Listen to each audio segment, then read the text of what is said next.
কি খবর সবার? আশা করি আমরা সবাই ভালো আছি। যদিও ভালো থাকার কথা না, কারণ পরীক্ষা খুব কাছে আসতেছে। কিন্তু কি আর করার, আমাদের পড়াশোনা করতে হবে, কারণ পরীক্ষা খুব কাছে আসতেছে। যাই হোক, তো আমরা আজকে বরাবরের মতোই লেকচার 13 নিয়ে উপস্থিত হলাম, কেমিস্ট্রির, যেখানে আমরা আলোচনা করব কেমিস্ট্রির সেকেন্ড পেপারের ফার্স্ট চ্যাপ্টারটা, যেটা এনভায়রনমেন্টাল কেমিস্ট্রি অথবা পরিবেশ রসায়ন।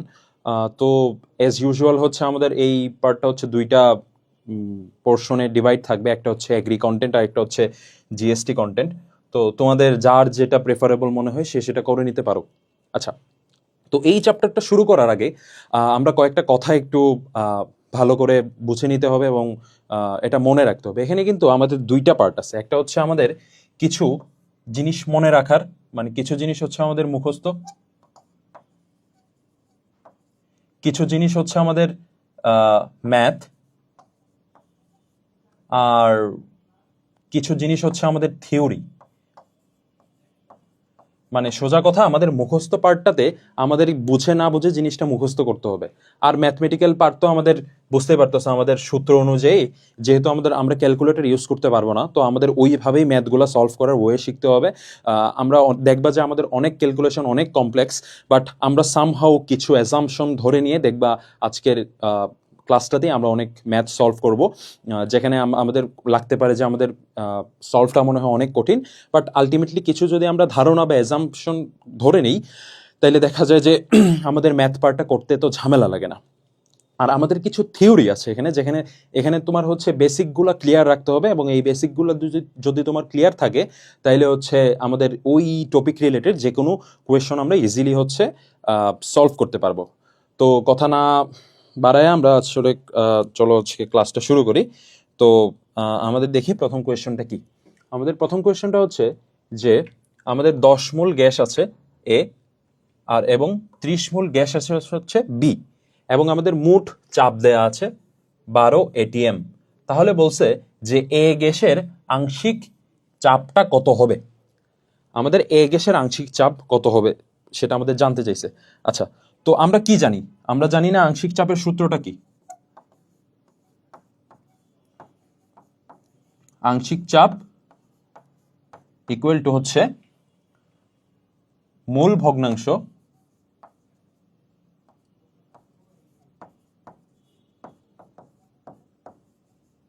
ইনটু টোটাল চাপ। ওকে, তো আমরা কি দেখলাম? আংশিক চাপ আমাদের মূল ভগ্নাংশ ইনটু টোটাল চাপ। তাইলে আমরা যদি একটু খেয়াল করি, এখানে আমাদের টোটাল চাপের ভ্যালু কত? দেখো, আমাদের মোট চাপ দেয়া আছে 12 ATM। তাহলে আমাদের এই যে পি, মানে এই যে পি, তার ভ্যালুটা 12 ATM। আর মূল ভগ্নাংশ আমরা কি জানি? ধরো আমাদের একটা সিলিন্ডারের মধ্যে, আমাদের এই একটা সিলিন্ডার, এই সিলিন্ডারের মধ্যে আমাদের ধরো এ এক্স মোল, বি ওয়াই মোল, সি জেড মোল পরিমাণ আছে। আমরা কি বললাম? আমাদের এটা আমাদের একটা সিলিন্ডার, এই সিলিন্ডারটার মধ্যে এ নামক একটা গ্যাস এক্স মোল আছে, বি নামক একটা গ্যাস ওয়াই মোল আছে, সি নামক একটা গ্যাস জেড মোল আছে। তো ধরো কথার কথা, আমরা বি এর মোল ভগ্নাংশ বের করতে চাই। তো বি এর মোল ভগ্নাংশ কিভাবে বের করতে পারবো? তো বি এর জন্য আমাদের যে মোল ভগ্নাংশটা আসবে সেটা বি এর মোল সংখ্যা। বি এর মোল সংখ্যা কত? বি এর মোল সংখ্যা কিন্তু এখানে আমাদের ওয়াই। বি এর মোল সংখ্যা ডিভাইডেড বাই আমাদের টোটাল মোল সংখ্যা। ক্লিয়ার? এটা আমাদের মোল ভগ্নাংশের যে সূত্র সেটা। তো তাইলে আমাদের বের করতে বলছে এখন এ গ্যাসের আংশিক চাপ। তো এ গ্যাসের আংশিক চাপ ইকুয়াল টু কি হবে? এ গ্যাসের মোল ভগ্নাংশ ইনটু টোটাল চাপ। তাইলে আমরা একটু দেখি তো এখানে, তাইলে আমাদের এ গ্যাস কত মোল আছে? এ গ্যাস আছে আমাদের 10 মোল। আর আমাদের বি গ্যাসটা কত মোল আছে? বি গ্যাসটা আছে আমাদের 30 মোল বা 30 মোল। তো তাইলে আমাদের এ গ্যাসের মোল ভগ্নাংশটা কি হবে বলতো? এ গ্যাসের মোল ভগ্নাংশটা হবে, এ গ্যাস কত মোল আছে? এ গ্যাস আছে কিন্তু আমাদের 10 মোল, এবং টোটাল মোল সংখ্যা, আমাদের টোটাল মোল সংখ্যা কিন্তু 40 মোল। ওকে, আর আমাদের কি ছিল? আমাদের টোটাল চাপ ছিল এখানে। আর টোটাল চাপটা আমাদের কি? টোটাল চাপটা আমাদের 12 ATM। তো তাইলে আমরা যদি এখানে 12 দিয়ে গুণ করি এবং ক্যালকুলেশনটাকে যদি করি ইজিলি করা যাবে হাতে কলমে। 10 ডিভাইড বাই 40 হচ্ছে 4, আর আমরা যদি 4 12 দ্বারা ভাগ করি, মানে 12কে যদি 4 দ্বারা ভাগ করি তাহলে পাই হচ্ছে 3। তাইলে এখানে আমাদের আনসারটা কি হবে? 3 ATM। তাইলে আমাদের আনসারটা হচ্ছে 3। বোঝা গেল আমরা কিভাবে করছি? আশা করি বোঝা যাওয়ার কথা, এটা আমাদের আহামরি কঠিন কিছু না। ওকে, পরের কোয়েশ্চেনটা হচ্ছে কোন গ্যাস জোড়ার ব্যাপন হার সমান? ওকে, ব্যাপন হার কথাটার অর্থ কি? ধরো তুমি একটা আবদ্ধ রুমের ভেতর, সোজা কথায় কিভাবে বোঝাই, ধরো একটা দৌড় প্রতিযোগিতা আমরা করলাম। এটা হচ্ছে আমাদের একটা রানওয়ে, এখানে আমাদের এ ব্যক্তি দৌড়াইতেছে, এখানে আমাদের বি ব্যক্তি দৌড়াবে, এটা হচ্ছে আমাদের ফিনিশ লাইন। কারণ আমি নর্মালি যদি একটু চিন্তা করি যে ধরে নেই এ ব্যক্তিটা আমার অনেক মোটা আর বি ব্যক্তিটা হচ্ছে অনেক কি, তার ফিজিক অনেক ভালো, তো ধরি সে সোঠাম দেহের অধিকারী। তো তাইলে একটু নর্মালি আমার একটু বলো তো, কে আগে আমাদের ফিনিশ লাইনে পৌঁছাতে পারবে? অবশ্যই আমাদের বি ব্যক্তি আগে ফিনিশ লাইনে পৌঁছাতে পারবে। কেন? কারণ তার ভর সবচেয়ে কম, সে হচ্ছে তার ফিজিক অনেক ভালো হওয়ার কারণে সে হচ্ছে দ্রুত তার যে পাথ বলো যে কার্ভটা বলো সেটা সে তাড়াতাড়ি ফিনিশ করে ফেলতে পারবে। সেম আমাদের গ্যাসের বেলাও কাহিনীটা সেম হয়। লাইক আমাদের ব্যাপন শব্দের অর্থ কি? ব্যাপিত হওয়া। একটা রুমে আমরা যদি দুইটা গ্যাস ছেড়ে দিই তাহলে কে সবার আগে অথবা কে সবচেয়ে স্পিডে হচ্ছে পুরো রুমটা জুড়ে ব্যাপিত হইতে পারতেছে, সেটা হচ্ছে ব্যাপন হার। তো এটা টোটালি ডিপেন্ড করে হচ্ছে তার ভরের উপর। যে গ্যাসের ভর কম তার ব্যাপন হার কম, যে গ্যাসের আমি কি উল্টা বলছি? হ্যাঁ, যে গ্যাসের ভর কম তার ব্যাপন হার বেশি, যে গ্যাসের ভর বেশি তার ব্যাপন হার কম। মানে যে গ্যাসের ভর বেশি সে খুব আস্তে আস্তে রুমটাতে ছড়াবে, আর যে গ্যাসের ভর অনেক কম সে খুব দ্রুত ছড়াইতে পারবে, কারণ তার ভর কম, তার যাইতে খুব একটা সময় লাগে না। তো তার মানে ব্যাপন হার বললেই আমাদের মাথায় আসবে, ওই কোনো একটা গ্যাসের ব্যাপন হার বললে আমাদের মাথায় আনতে হবে বা আসতে হবে ওই গ্যাসের ভরটা নিয়ে আমাদের মেইনলি চিন্তা করতে হবে। তার মানে যে গ্যাসের ভর কম তার ব্যাপন হার বেশি, যে গ্যাসের ভর বেশি তার ব্যাপন হার কম। আর যদি দুইটা গ্যাসের ভর সমান হয়, মানে আণবিক ভর সমান হয়, তাহলে হচ্ছে আমাদের ওই দুইটা গ্যাসের ব্যাপন হার সমান হবে। তো তাইলে আমরা যদি একটু দেখি, আমরা যদি এই অপশনটা নিয়ে দেখি, এই অপশনে আমাদের কি আছে? কার্বন ডাইঅক্সাইড আর নাইট্রোজেন ডাইঅক্সাইড। তাহলে কার্বন ডাইঅক্সাইডের ভর কত? আমরা জানি 12 যোগ 16 ইন্টু 2 মানে হচ্ছে 44। আর নাইট্রোজেনের কত? 14 যোগ 16 ইন্টু 2। তার মানে বুঝতেই পারতেছো আমাদের কি হবে? 46 হবে এটা।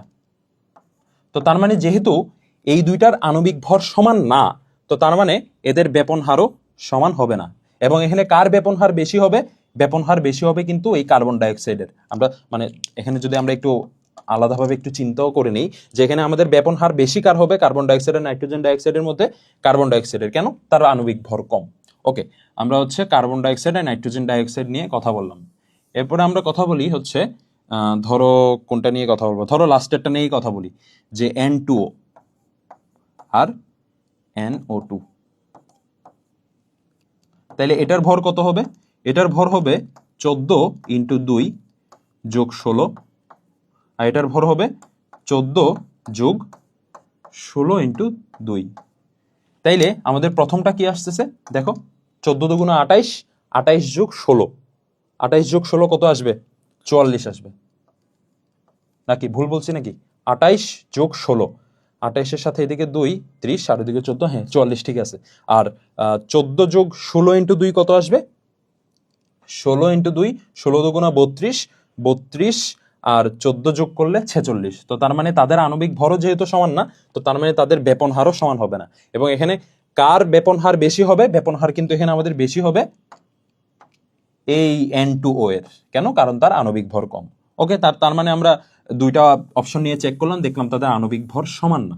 ওকে, তারপরে আমরা চিন্তা করি হচ্ছে এটা নিয়ে, যে কার্বন মনোক্সাইড আর ডাইনাইট্রোজেন অক্সাইড। তো তাইলে আমাদের কি আসতেছে আমরা যদি একটু দেখি, কার্বন মনোক্সাইড আর ডাইনাইট্রোজেন অক্সাইড।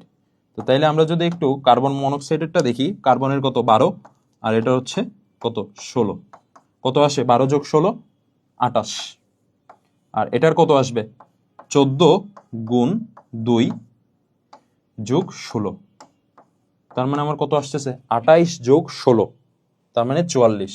তো তার মানে বিশাল ভরের ডিফারেন্স। তো তার মানে বুঝতেই পারতেছো এখানে আমাদের ব্যাপন হার দুইটার সমান হবে না। কেন? কারণ তাদের আণবিক ভর সমান না, এবং এখানে কার ব্যাপন হার বেশি হবে? ব্যাপন হার বেশি হবে কিন্তু অর। তো তার মানে আমরা দেখতে পারলাম এটাও আমাদের রং। তার মানে আমাদের বাকি রইল একটা আনসার। তো এটা নিয়ে একটু চেক করি। তো তাইলে আমাদের যে বাকি অপশনটা রয়েছে সেটা হচ্ছে CO2 আর N2O, কার্বন ডাইঅক্সাইড আর ডাইনাইট্রোজেন মনোক্সাইড। তো তাইলে আমরা যদি এখানে একটু ক্যালকুলেশনটা করি আমাদের কি আসবে, যে একটু যদি দেখি কার্বন ডাইঅক্সাইডের কত 12 যোগ 16 ইন্টু 2 মানে হচ্ছে 44, আর ডাইনাইট্রোজেন মনোক্সাইডের কত আসবে 14 গুণ 2 যোগ 16, তাহলে কত আসতেছে 14 দুগুণে 28, 28 যোগ 16 কত 28 যোগ 16 কিন্তু 44। তো তার মানে আমরা দেখতে পাচ্ছি যেহেতু এদের উভয়ের আণবিক ভর সমান, তো তার মানে তাদের কি ব্যাপন হারও সমান হবে। মানে তারা, আমরা যদি একটা রুমের ভেতর কার্বন ডাইঅক্সাইড স্প্রে করি এবং ডাইনাইট্রোজেন অক্সাইড স্প্রে করি, তো তাইলে তারা হচ্ছে সেম স্পিডে হচ্ছে রুমটাতে ছড়াই পড়বে আর কি। তো তার মানে আমাদের আনসারটা কি? আমাদের আনসার হচ্ছে কার্বন ডাইঅক্সাইড এবং ডাইনাইট্রোজেন অক্সাইড। বুঝা গেল? কঠিন কোনো ম্যাথ না আমাদের। ওকে, একই তাপমাত্রায় আরএমএস বেগের সঠিক ক্রম কোনটি? ওকে, আমাদের আরএমএস বেগের সূত্রটা কি সবার মনে আছে? যদি মনে নাও থাকে আমরা যদি একটু দেখি, তাহলে আমাদের সিআরএমএসটা কি ছিল? সিআরএমএস ছিল √3RT/m। তো আমরা যদি এখানে তাপমাত্রাটা যদি কনস্ট্যান্ট রাখি, তাহলে আমাদের সিআরএমএসটা কি দাঁড়ায়? CRMS proportional to 1/√m। মানে কি, কোনো একটা গ্যাসের আণবিক ভরের সাথে তার সিআরএমএস যে ভেলোসিটিটা, তার সিআরএমএস যে ভেলোসিটিটা সেটা হচ্ছে ব্যস্তানুপাতিক সম্পর্ক। মানে কোনো একটা গ্যাসের ভর যদি বেশি হয় তো তাইলে তার সিআরএমএস কম হবে, এবং কোনো একটা গ্যাসের ভর যদি কম হয় তাহলে তার সিআরএমএস বেশি হবে। এটা নর্মালি ওই ব্যাপন হার দিয়েই তুমি একটু চিন্তা করতে পারো। অথবা আমরা যে উদাহরণটা দিয়েছিলাম যে হচ্ছে বেশি মোটা সে হচ্ছে খুব আস্তে আস্তে দৌড়াবে, আর যে হচ্ছে যার ফিজিক হচ্ছে ভালো অথবা যার ভর বা ওজন হচ্ছে কম সে হচ্ছে খুব স্পিডে দৌড়াবে। ওকে, তো তাইলে আমরা যদি একটু চিন্তা করি এখানে আমাদের গ্যাস কি কি আছে। এখানে আমাদের গ্যাস আছে হচ্ছে H2N2CO2। আমরা যদি এদের আণবিক ভরের দিকে একটু তাকাই, এটার কত হবে 1 × 2 মানে হচ্ছে 2। নাইট্রোজেন গ্যাসের কত হবে 14 × 2 মানে হচ্ছে 28। কার্বন ডাইঅক্সাইডের কত হবে 12 যোগ 16 × 2 কত হবে আমার 44। তো তাইলে আমরা একটু দেখি এখানে সবচেয়ে ভর বেশি কার? সবচেয়ে ভর বেশি হচ্ছে কার্বন ডাইঅক্সাইডের, তারপরে হচ্ছে নাইট্রোজেনের, তারপরে হচ্ছে হাইড্রোজেনের। তো এখানে তাইলে আমাদের সব ব্যাপন হার অথবা আমাদের আরএমএস সবচেয়ে বেশি হবে কার? আরএমএস সবচেয়ে কিন্তু বেশি হবে H2 এর। কেন? কারণ তার ভর হচ্ছে সবচেয়ে কম, আর ভর যত কম হবে আমাদের সিআরএমএস তত বেশি হবে। তো তাইলে আমাদের হাইড্রোজেনের সিআরএমএস বেশি, তারপরে হচ্ছে নাইট্রোজেনের, তারপরে হচ্ছে কার্বন ডাইঅক্সাইডের। তো দেখি এটা আমাদের কয় নাম্বার অপশনে আছে? এটা হচ্ছে আমাদের 1 নাম্বার অপশনেই আছে। তো তার মানে এটাও পারা গেল। ওকে, নিচের কোনটি জলীয় দ্রবণে আমাদের OH- আয়ন দান করে? ওকে, এটা আমাদের মেইনলি একটু বলতে গেলে থিওরিটিক্যাল বা মুখস্থ টাইপেরই একটা কোয়েশন। এটা মেইনলি কনসেপ্ট বলতে তেমন কিছু নাই, এগুলোর প্রত্যেকটা নিয়ে কিছু ইনফরমেশন আসলে জানা থাকা লাগে। ওকে, তাহলে আমরা যদি একটু তাকাই এখানে আমাদের যে অ্যালুমিনিয়াম হাইড্রোক্সাইডটা দেয়া,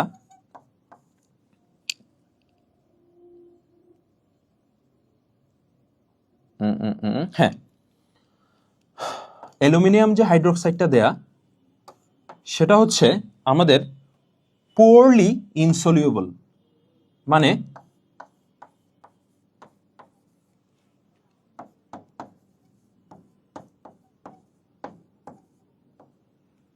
আচ্ছা, আমাকে আগে একটু বলো তো, কোনো একটা যৌগ সে যদি ক্যাটায়ন অ্যানায়নে ভাগ হইতে চায় তার আগে কি করা লাগবে? তার অবশ্যই আগে জলীয় দ্রবণে বিশ্লেষিত হওয়া লাগবে। লাইক আমরা যদি বলি একটা সোডিয়াম ক্লোরাইড, সে কখন নাইট্রোজেন কি বলতেছি, সোডিয়াম প্লাস আর ক্লোরিন মাইনাসে ডিভাইড হবে? যখন আমরা এই সোডিয়াম ক্লোরাইডটাকে যখন আমরা পানির মধ্যে দিব, পানির মধ্যে দেওয়ার পরেই তো আমাদের হচ্ছে কি বলে এই ক্যাটায়ন আর অ্যানায়ন সে প্রদান করবে। এর আগে তো আমাদের প্রদান করা সম্ভব না, সে যতই শক্তিশালী বা দুর্বল হোক। আচ্ছা, তো এখানে আমাদের যেটা হইতেছে যে আমরা যদি অ্যালুমিনিয়াম হাইড্রোক্সাইডকে পানির মধ্যে দেই, সে হচ্ছে খুবই কম পরিমাণে কি সলিউবল হয়। ঠিক আছে, তো কি বললাম, সে হচ্ছে খুবই অল্প পরিমাণে সলিউবল হয়, অথবা না বললে মানে এতই মানে সলিউবল বা দ্রবণীয়তার পরিমাণ এতই কম যেটা এটাকে আসলে নগণ্য চিন্তা করা যায় বা নগণ্য হিসেবে তুলনা করা যায়। আর আমরা যদি একটু ফেরিক হাইড্রোক্সাইডের দিকে তাকাই, ফেরিক হাইড্রোক্সাইডটা আমার হচ্ছে পানিতে দ্রবীভূতই হয় না, মানে সে হচ্ছে পুরাই ইনসলিউবল। আচ্ছা, পোরলি সলিউবল হওয়ার কথা, ইনসলিউবল না, পোরলি সলিউবল। তো তার মানে আমরা কি দেখলাম, অ্যালুমিনিয়াম হাইড্রোক্সাইড হচ্ছে আমাদের পোরলি সলিউবল, মানে খুবই নগণ্য পরিমাণে দ্রবণীয় হয়। আর আমাদের ফেরিক হাইড্রোক্সাইডটা হচ্ছে ইনসলিউবল, মানে দ্রবণীয় হয়ই না। আর আমাদের ক্রোমিয়াম হাইড্রোক্সাইড যেটা, সেটাও সেম অ্যালুমিনিয়াম হাইড্রোক্সাইডের মতোই, সেটাও হচ্ছে আমাদের পোরলি সলিউবল। মানে ওই যেটা যতটুকু পরিমাণ সলিউবল হয় সেটাকে আমরা আসলে নগণ্য হিসেবেই মানে ধরে নিতে পারি।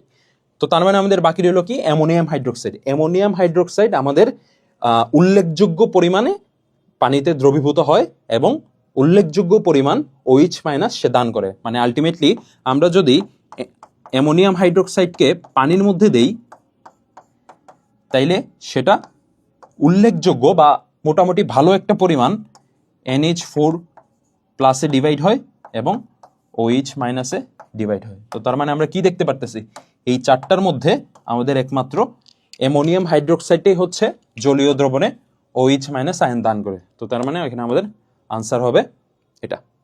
ক্লিয়ার?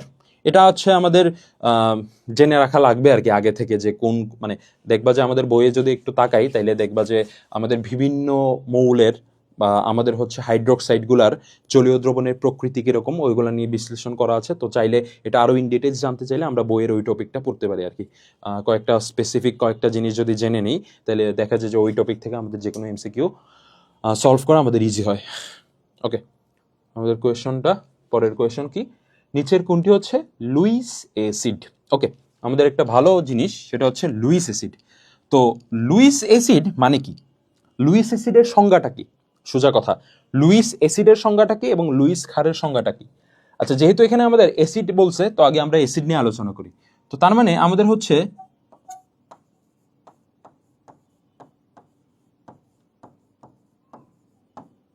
লুইস অ্যাসিডটা কি? লুইস অ্যাসিডটা হচ্ছে যে এক জোড়া ইলেকট্রন দান করতে পারে। সোজা ভাষায় এটা, এর বাইরে আর কিছুই না। কি দান করতে পারে না, অ্যাসিড হচ্ছে যে গ্রহণ করতে পারে আর কি। তো তার মানে আমরা যদি অ্যাসিডের ইয়েটা লিখি তো তার ইয়েটা কি হবে, যে ইলেকট্রন জোড়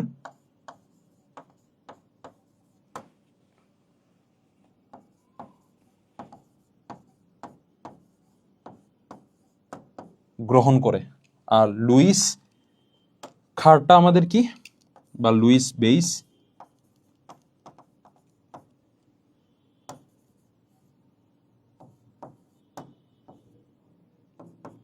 সে হচ্ছে যে আমাদের ইলেকট্রন জোড়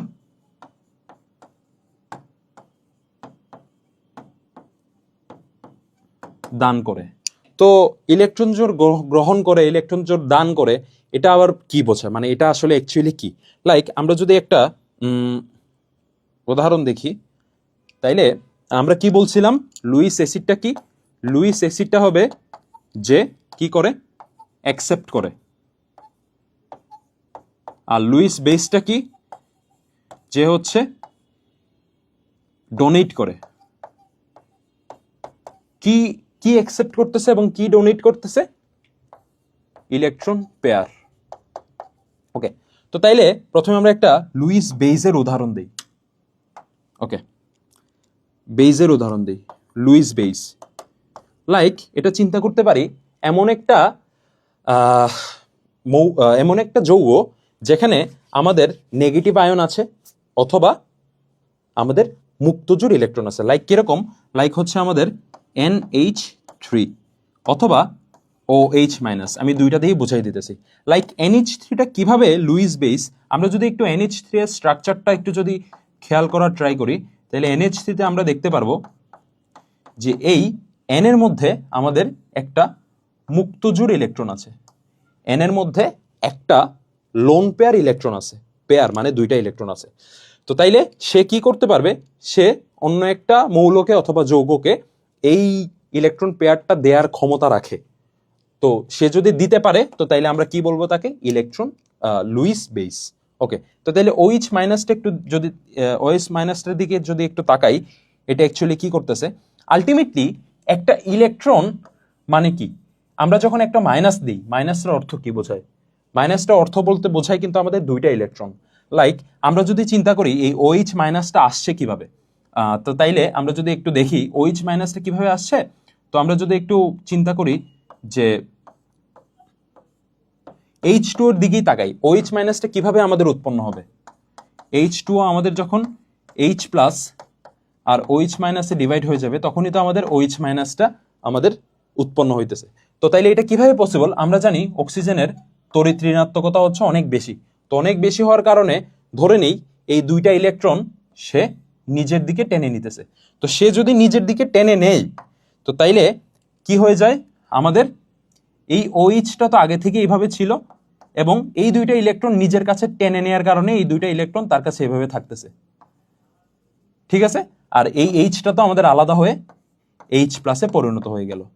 এই যে দুইটা ইলেকট্রন আমরা আলাদা করে লিখলাম, এই দুইটা ইলেকট্রনকে আলটিমেটলি এই মাইনাসের দ্বারা ইন্ডিকেট করা হয়। আমি আবারও বলি, নর্মালি পানির স্ট্রাকচারটা এরকম, আমরা জানি অক্সিজেনের তড়িৎ ঋণাত্মকতা বেশি।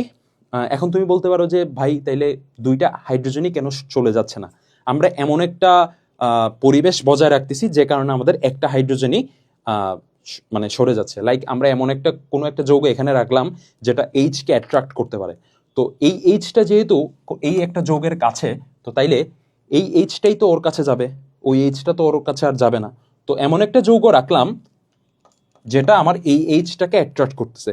এখন এই H-টা কেন যাইতে বাধ্য, কারণ হচ্ছে আমরা জানি অক্সিজেনের তড়িৎ ঋণাত্মকতা অনেক বেশি থাকার কারণে এই যে দুইটা ইলেকট্রন বন্ড ইলেকট্রন সে অক্সিজেন নিজের দিকে টেনে নেয় এবং নিজের দিকে টেনে নেওয়ার কারণে এটা আলটিমেটলি OH মাইনাস হিসেবে রিয়েক্ট মানে OH মাইনাস হিসেবে ভূমিকা পালন করে এবং বাদ বাকি আমাদের থাকে হচ্ছে H প্লাস। তো তাইলে আমরা যদি একটু চিন্তা করি এই যে OH মাইনাস, এই মাইনাসটা কিন্তু আসলে আমাদের ওয়ান পেয়ার অফ ইলেকট্রন। তো তাইলে চিন্তা করো তার মাঝে একটা ওয়ান পেয়ার অফ ইলেকট্রন আছে, তো তাইলে সে কি করতে পারবে, সে হচ্ছে ডোনেট করতে পারবে, এবং ডোনেট করা মানে কি, লুইস বেইস। ওকে, তো তাইলে আমরা বেইস নিয়ে দেখলাম, এখন একটা লুইস অ্যাসিড নিয়ে তাকাই। আচ্ছা, আমরা যদি একটু একটা ইয়ের কথা যদি চিন্তা করি যে ধরো অ্যাসিডের উদাহরণ দিব, তো তাইলে অ্যাসিডের একটা উদাহরণ তো আমরা চিন্তা করে নিতে পারি যে হচ্ছে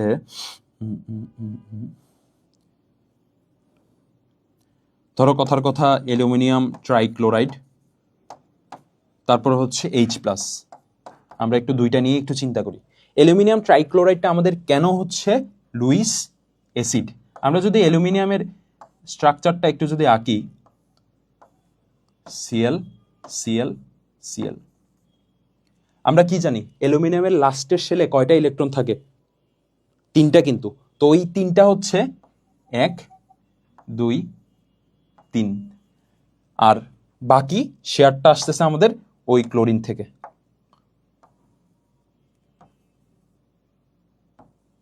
আর বাদ বাকি আমাদের এই ক্লোরিনে তো বাকি তিনটা মুক্ত জোট থাকবেই, লাইক 1 2 1 2 1 2 1 2 1 2 1 2 1 2 1 2 1 2।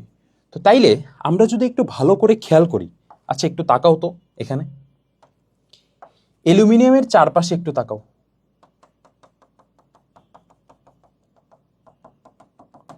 অ্যালুমিনিয়ামের চারপাশে কয়টা ইলেকট্রন আছে? 6টা না?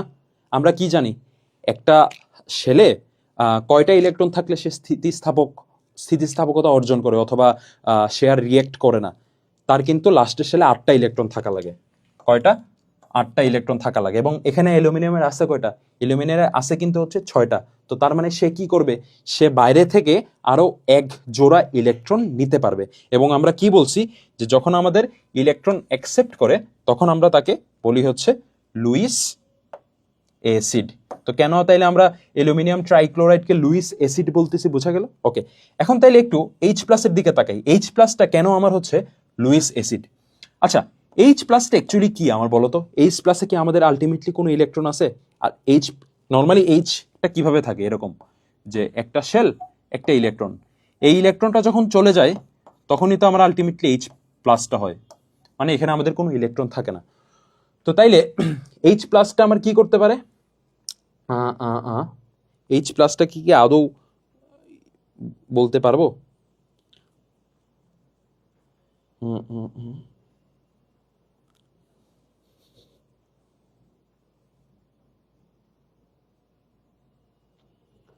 আচ্ছা, H+টা ইলেকট্রন অ্যাকসেপ্ট করতে পারবে, কিন্তু হচ্ছে সে কখনোই এক জোড়া ইলেকট্রন, হ্যাঁ বলতে পারবো আমরা H+কে বলতে পারবো। কেন?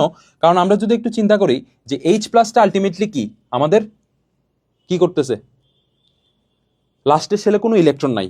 তো আমাদের যখন OH- আসবে, OH- এখানে কয়টা ইলেকট্রন ছিল? 2টা ইলেকট্রন ছিল না? এই 2টা ইলেকট্রন সে কিভাবে শেয়ার করবে? সেই এখানের যে তার 2টা ইলেকট্রন, তার এখানে 2টা ইলেকট্রনের একটা ইলেকট্রন সে দিয়ে দেবে H-কে, আর একটা ইলেকট্রন তার নিজের কাছেই রাখবে। লাইক এরকম যে OH-টা তো আগে থেকে এরকম ছিল, আর এখানে 2টা ইলেকট্রন ছিল, এই 2টা ইলেকট্রনের একটা দিয়ে দিল H-কে, আর আরেকটা ওর কাছে থাকলো। তো আলটিমেটলি আমাদের কিরকম কাজ করতেছে? এরকম। যদিও এটা লিনিয়ার হবে না, দেখতে এরকম হবে। তো তার মানে আমরা দেখতে পারতেছি H+টাও আমাদের অ্যাকসেপ্ট করতেছে ইলেকট্রন। তো তার মানে যারা অ্যাকসেপ্ট করে তাদেরকে আমরা একটু অ্যাসিড বলতে পারি। তো সোজা কথা, আমি যদি একটা জেনারেল ফর্মুলা দিতে চাই লুইস বেইসের, কিভাবে বুঝবা কোনটা লুইস বেইস? তো সোজা কথা, লুইস বেইস সেগুলাই যেগুলার কি থাকবে? আমার লোন পেয়ার থাকবে, লোন পেয়ার থাকবে, অথবা উপরে মাইনাস চার্জ একটা থাকবে। আর আমাদের অ্যাসিড কিভাবে বুঝবো? আমাদের অ্যাসিড বুঝতে হবে ওইভাবেই যে আমরা দেখব যে আমাদের কেন্দ্রীয় যৌগটা আমাদের অষ্টক পূর্ণ নাকি অপূর্ণ। লাইক এই যে অ্যালুমিনিয়াম ট্রাইক্লোরাইডের অ্যালুমিনিয়ামটা, এটা আমার লাস্টের শেলটা অষ্টক পূর্ণ নাকি অপূর্ণ। তো তার মানে আমরা অ্যাসিড বুঝবো কিভাবে? অষ্টক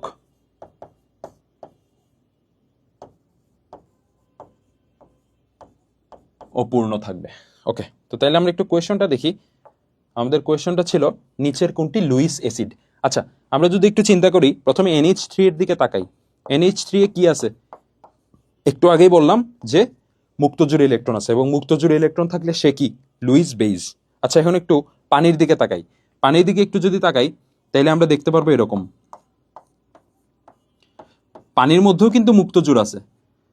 তো তার মানে সেও ইলেকট্রন পেয়ার দিতে পারবে। তো তার মানে সেও বেজ, লুইস বেজ। আমরা যদি একটু এটা কি আমাদের মিথানলের দিকে তাকাই, মানে CH3OH এর দিকে যদি একটু তাকাই, তাহলে আমরা দেখতে পারবো জিনিসটা এরকম।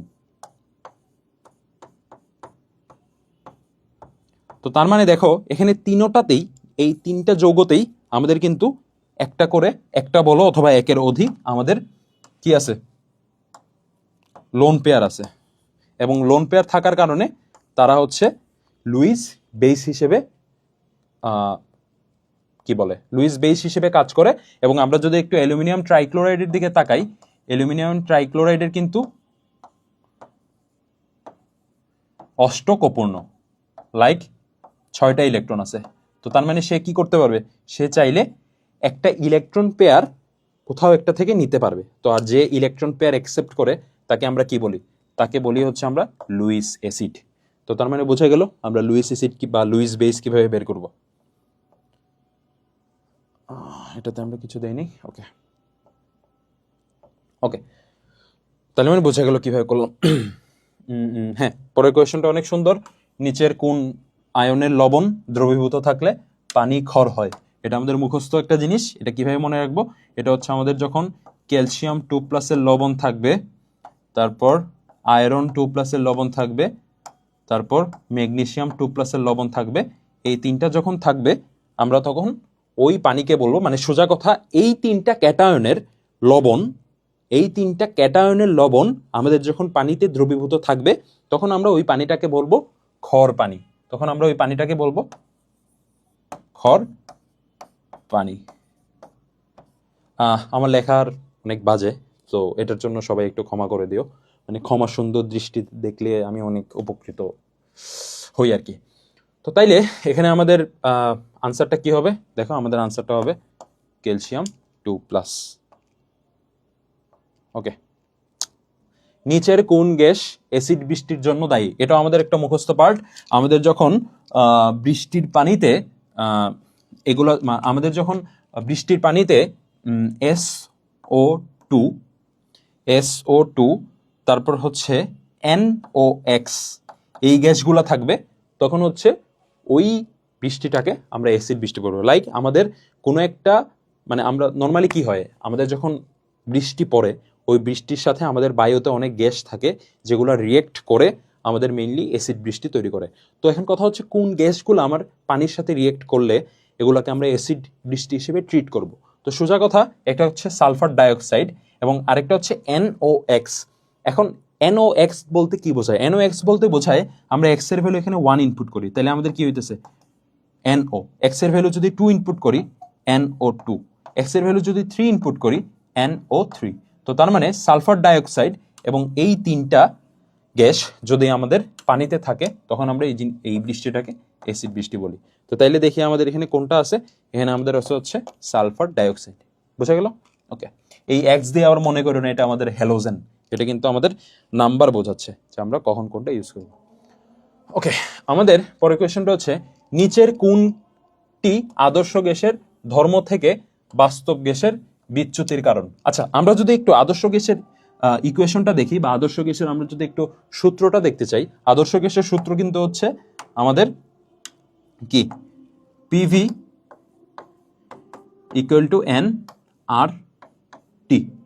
এটা হচ্ছে আমাদের কিসের জন্য? Ideal gas. আর আমাদের বাস্তব গ্যাসের জন্য কি হবে? বাস্তব গ্যাস অথবা নর্মাল গ্যাসের জন্য আমাদের যে সূত্রটা সেটা হচ্ছে P plus N square A/V square V minus NB equal to NRT। এটা হচ্ছে আমাদের কিসের জন্য? এটা হচ্ছে আমাদের রিয়েল গ্যাস অথবা নর্মাল গ্যাসের জন্য। বোঝা গেল? রিয়েল অথবা নর্মাল গ্যাসের জন্য। ওকে, তো তাইলে আমাদের বলছে যে কেন আমরা, মানে কিসের কারণে আমাদের এই সূত্রটা চেঞ্জ হয়ে এটা হয়ে যায়। আমরা যদি একটু খেয়াল করি এখানে আমাদের চেঞ্জ আসতেছে কোন পার্টটায়? এখানে কিন্তু আমাদের চেঞ্জ আসতেছে এই যে পি এর জায়গায় কিন্তু আমাদের অনেক বড় একটা টার্ম চলে আসছে, আর এই যে ভি, এই ভি এর জায়গায় অনেক বড় একটা টার্ম চলে আসছে। তো তার মানে আমরা কি বলতে পারতেছি যে আমাদের চাপজনিত ত্রুটি একটা ছিল এবং আয়তনজনিত একটা ত্রুটি ছিল। কিসে? আমরা যখন আইডিয়াল গ্যাসটাকে রিয়েল গ্যাস হিসেবে যদি মানে চিন্তা করি তখন আমাদের এই পি আর ভিতে একটা ত্রুটি থাকে। ওই ত্রুটিটা কমানোর জন্যই আমরা একটা কারেক্টেড ফর্মুলা ব্যবহার করি, যেটা হচ্ছে এটা। তো তাইলে আমাদের ত্রুটিটা কিসে ছিল? আমাদের ত্রুটিটা ছিল এই চাপের মধ্যে, যেটার কারেক্টেড ভ্যালু হচ্ছে এটা। আর আরেকটা ত্রুটি ছিল আমাদের আয়তনের মধ্যে, যেটার কারেক্টেড ফর্মুলা হচ্ছে এটা। তো তার মানে আমাদের একটু যদি দেখি, আমাদের ওজনজনিত ত্রুটি তো অবশ্যই না, ওজনজনিত ত্রুটি তো অবশ্যই না, ভরজনিত ত্রুটি না, আমাদের উপাদানজনিত ত্রুটি না, আমাদের ত্রুটি হচ্ছে আয়তনজনিত ত্রুটি। তো তার মানে বোঝা গেল আমাদের আনসারটা কি হবে। ওকে, এই যে একটু আগে আমরা পড়ে আসছি লুইস লুইস অ্যাসিড কোনটা হয়? অম্ল ক্ষারকের লুইস তত্ত্ব অনুসারে অম্ল অথবা অ্যাসিড কোনটা? যে ইলেকট্রন জোর গ্রহণ করে। তো তাইলে দেখি কি, যে এক জোড়া ইলেকট্রন গ্রহণ করতে পারে। ইজি জিনিস, একটা টপিক পড়লে আমাদের অনেকগুলা এমসিকিউ হয়ে যায়, ক্লিয়ার হয়ে যায়। আচ্ছা, বৃষ্টির পানির পিএইচ মান কত? আমরা বৃষ্টির পানির পিএইচ এর মান কত হলে তাকে অ্যাসিড বৃষ্টি বলে। আচ্ছা, আমরা অ্যাসিড বৃষ্টি নিয়ে এক দুইটা ইনফরমেশন একটু জেনে নিই। অ্যাসিড বৃষ্টিতে নর্মালি পিএইচ এর যে ভ্যালু সেটা হচ্ছে 5.6 এর কম থাকে, এবং অ্যাসিড বৃষ্টিতে নর্মালি H2SO3, H2SO4, HNO3 এই অ্যাসিডগুলো বেশি পাওয়া যায়। এবং অ্যাসিড বৃষ্টি মেইনলি যে গ্যাসগুলোর কারণে হয়ে থাকে সেই গ্যাসগুলো হচ্ছে আমাদের SO2 এবং NOx। তাইলে এই তিনটা ইনফরমেশন আমরা একটু অ্যাসিড বৃষ্টি সম্পর্কে জেনে রাখবো, তাহলে দেখবা যে আমরা যে কোনো এমসিকিউ ইউজ করতে পারতেছি। তো তাইলে আমাদের এখানে আনসারটা কি হবে? 5.6 এর কম। ওকে, আচ্ছা, ক্ষার, অ্যাসিড, নিরপেক্ষ দ্রবণ কোনটি না। আচ্ছা, আমাদের কোয়েশ্চনটা কি, আমাদের পানি কিসের সাথে রিয়েক্ট করতেছে? আমাদের পানি কিন্তু রিয়েক্ট করতেছে অ্যামোনিয়ার সাথে, এবং কি করতেছে? NH4+ এবং OH-, অর্থাৎ অ্যামোনিয়াম আয়ন এবং হাইড্রোক্সাইল আয়নে ডিভাইড হইল। তো তাইলে আমাদের বলছে যে H2 এর ভূমিকাটা কি? ওকে, তো আমরা যদি এখানে একটু, এটা নর্মালিও বোঝা যায়, নর্মালি একটু যদি চিন্তা করো এটাও বুঝতে পারবা, অথবা আমরা যদি একটু চিন্তা করি যে জারণ সংখ্যা দিয়েও বের করতে পারবো। আমি দুইটা বইয়েতেই দেখাইতেছি। তো আমরা যদি একটু তাকাই, তাহলে NH3টা আমরা চিন্তা করি NH3 এর মতোই ছিল, আর এই পানিটা কি হয়েছে? এই পানিটা OH- এবং H+ এ ডিভাইড হয়ে গেছে। তো তারপর আমার কি হয়, এই H+টা NH3 এর সাথে অ্যাড হয়, এবং NH3 এর সাথে অ্যাড হওয়ার পরে, মানে লাইক আমাদের NH3টা NH3 এর মতোই ছিল, আর পানিটা আমার এইভাবে ডিভাইড হয়ে গেছে। তো তারপর আমার কি হইতেছে, এই পানির সাথে এই H+টা অ্যাড হয়ে আমার NH4+ গঠন করলো, আর আমার বাকি থাকলো তো OH-। তো তাইলে আমরা যদি একটু চিন্তা করি, পানিটা কি করতেছে? পানিটা কিন্তু H+ দিয়ে দিতেছে। কাকে দিতেছে? NH3 কে। কথাটা কিন্তু ভালো করে বুঝো যে পানিটা H+ দিয়ে দিতেছে কাকে? NH3 কে। ওকে, তো তাইলে এটা আমরা ব্রনস্টেড-লাউরি কি, হ্যাঁ, এটা আমরা দুইটা ওয়েতে ব্যাখ্যা করতে পারি যে এই পানিটা হচ্ছে আমার অ্যাসিড। কিভাবে? আমরা যদি একটু ব্রনস্টেড-লাউরির মতবাদের দিকে তাকাই, ব্রনস্টেড-লাউরি কি বলছে? ব্রনস্টেড-লাউরি বলছিল যে, ব্রনস্টেড-লাউরি কি বলতেছিল? BL, উনি বলছিল যে H+ দান করতে পারে সে হচ্ছে অ্যাসিড, আর যে H+ অ্যাকসেপ্ট করে সে হচ্ছে বেস। তো তাইলে এখানে H+ কে ডোনেট করছে? H+ ডোনেট করছে কিন্তু আমার এই পানিটা। তো H+ যেহেতু পানিটা ডোনেট করছে, এবং যে H+ ডোনেট করে তাকে যেহেতু অ্যাসিড বলি, তো তার মানে আমরা ওই ব্রনস্টেড-লাউরির মতবাদ অনুসারে আমরা বলতে পারতেছি এই H2ওটা আমাদের হচ্ছে অ্যাসিড। আবার আমরা যদি একটু লুইসের মতবাদের দিকে তাকাই, তাহলে লুইস কি বলছিল? লুইস বলছিল যে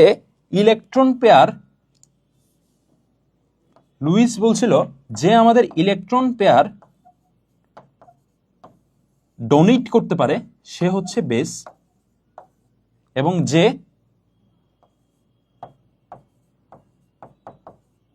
অ্যাকসেপ্ট করতে পারে সে হচ্ছে অ্যাসিড।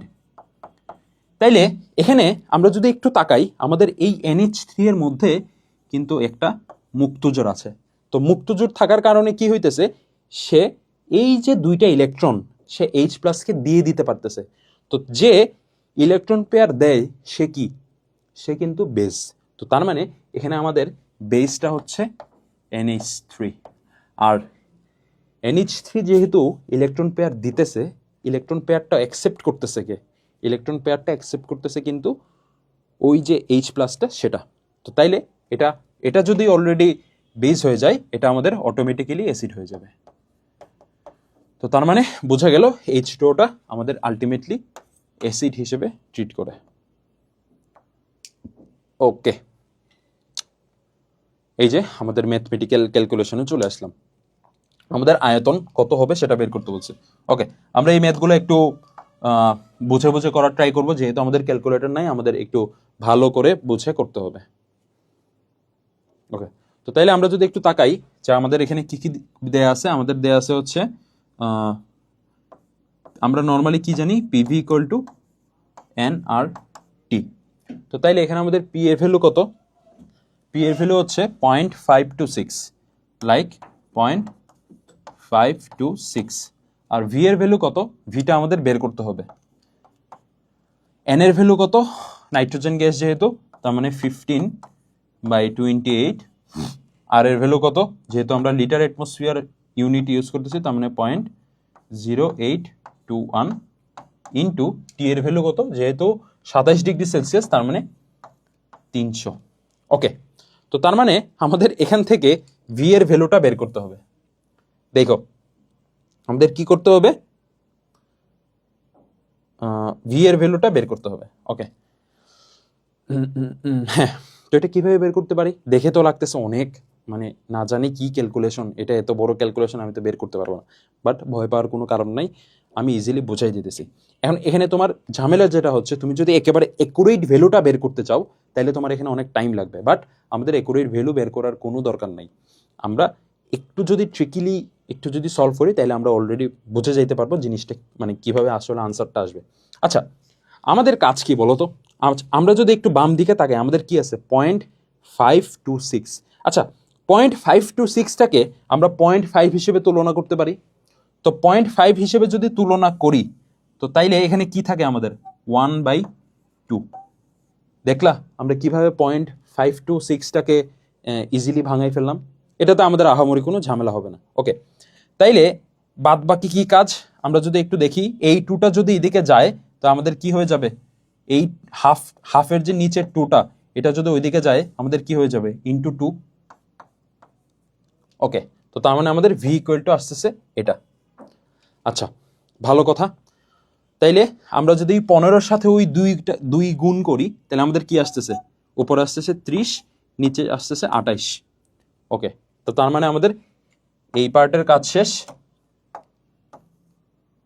এই পার্টেরও কাজ শেষ। 28টারও নিচে লিখলাম।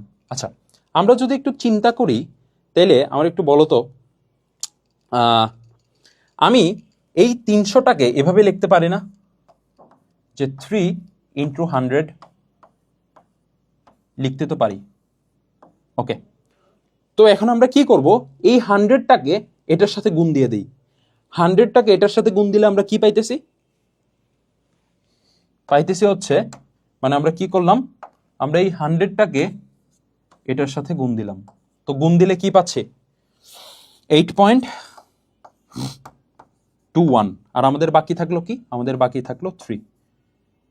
দেখো আমাদের কত সুন্দর একটা জিনিস চলে আসছে। এখন বাদ বাকিটা আমরা ইজিলি পেরে যাব। কিভাবে পারবো?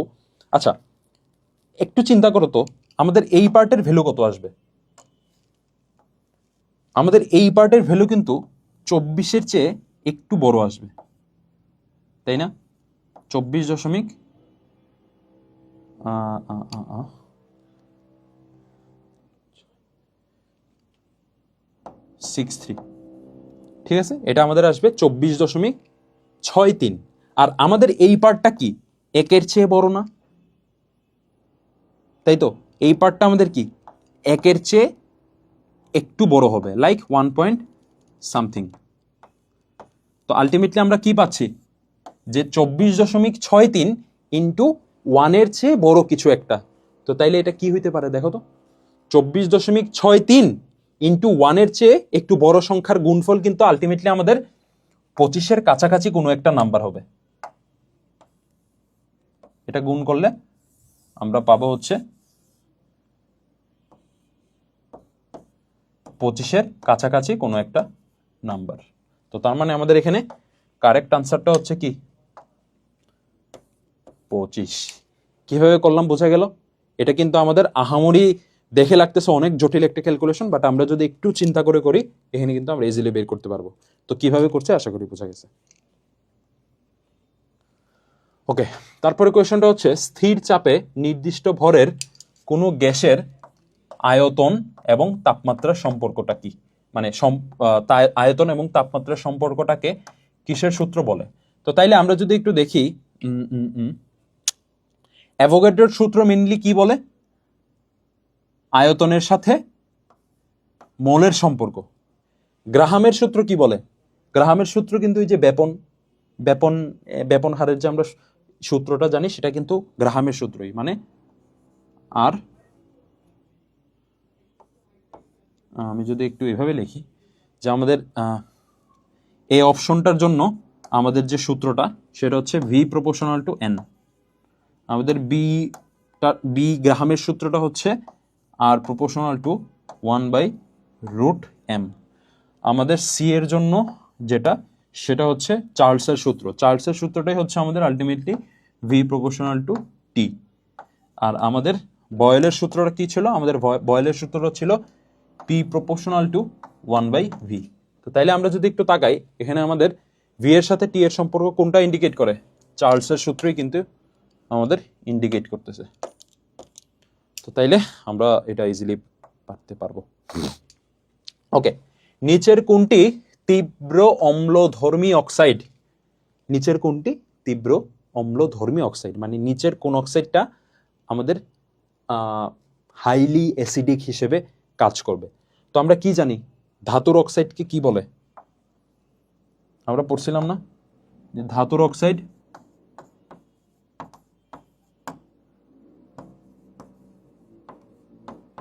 ধাতুর অক্সাইডকে কি বলে?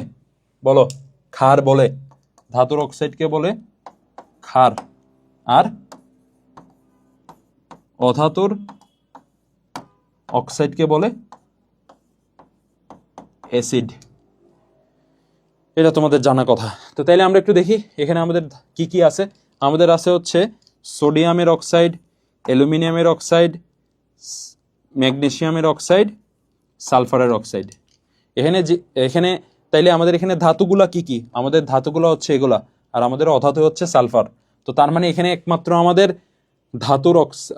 অধাতুর অক্সাইড বা অ্যাসিড, একমাত্র অ্যাসিডই হচ্ছে এই সালফার ট্রাইঅক্সাইড, যেটা অবশ্যই মানে সোজা কথা এই অপশনগুলোর মধ্যে একমাত্র অ্যাসিডিক হচ্ছে সালফার ট্রাইঅক্সাইড।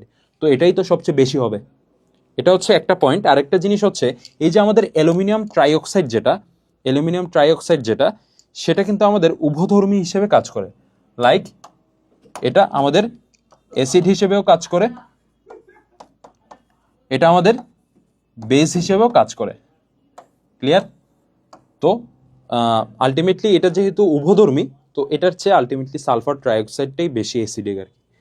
তো তাইলে এখানে আমাদের আনসারটা কি হবে? Sulphur trioxide. পরের কোয়েশ্চনটা কি? H3PO4 এর ক্ষারকত্ব কত? আচ্ছা, আমি একটু বোঝাই দেই জিনিসটা কি। এটা আমাদের আসতে পারে কোয়েশ্চনে, যে এখানে আমাদের আলটিমেটলি অনেকগুলো আসতে পারে। একটা হচ্ছে H3PO4, H3PO3, H3PO2। তো H3PO4 এর ক্ষারকত্ব হচ্ছে 3, এটার ক্ষারকত্ব হচ্ছে 2, এটার ক্ষারকত্ব হচ্ছে 1। এখন এটা কিভাবে আসতেছে আমি একটু বোঝাই দিই। H3PO4 এর আমরা যদি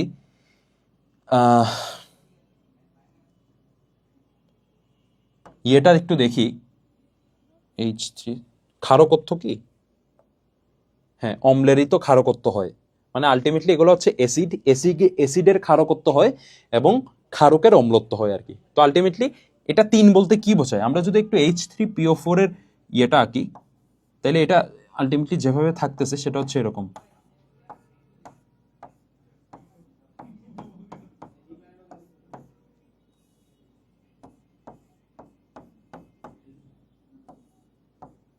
তো H3PO4টা কি করতে পারে, তার এই যে 3টা হাইড্রোজেন, সেই 3টা হাইড্রোজেন সে দান করতে পারে, যে কারণে তার কি, তার ক্ষারকত্ব হচ্ছে 3।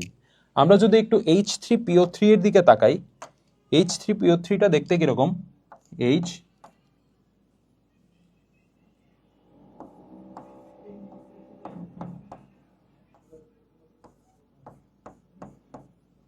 H3PO3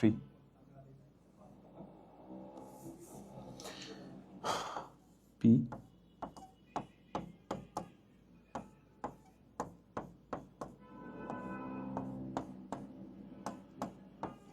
ওকে। তো এখান থেকে সে কয়টা ইলেকট্রন দিতে পারতেছে, এখান থেকে সে দিতে পারে এই অক্সিজেনের সাথে যে হাইড্রোজেনগুলো লেগে থাকে, ওই হাইড্রোজেনগুলাই কিন্তু সে H+ আকারে দান করতে পারে। তো তাইলে আমরা যদি একটু দেখি যে অক্সিজেনের সাথে কয়টা হাইড্রোজেন লেগে আছে, 2টা হাইড্রোজেন লেগে আছে, যে কারণে এটার আমরা বলতেছি ক্ষারকত্ব হচ্ছে 2। আর আমরা যদি একটু H3PO2 এর দিকে যদি একটু তাকাই, H3PO2টা দেখতে কিরকম, H3PO2 এটা হচ্ছে এরকম,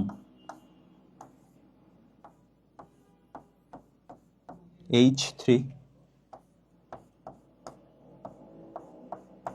তো তাইলে এখানে যেটা হচ্ছে যে এখানে অক্সিজেনের সাথে কয়টা হাইড্রোজেন আছে, একটাই হাইড্রোজেন, তো তার মানে তার ক্ষারকত্ব হচ্ছে 1।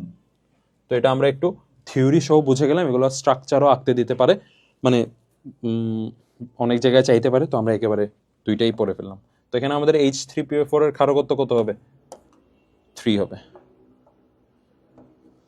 ওকে, পরের কোয়েশ্চেনটা কি, 7 গ্রাম নাইট্রোজেন এবং 8 গ্রাম অক্সিজেনের মিশ্রণে নাইট্রোজেনের মোল ভগ্নাংশ কত? আচ্ছা, নাইট্রোজেন কত মোল আছে আমরা যদি একটু দেখি, নাইট্রোজেন কিন্তু আছে, নাইট্রোজেন এবং অক্সিজেনের মিশ্রণে নাইট্রোজেনের মোল ভগ্নাংশ কত?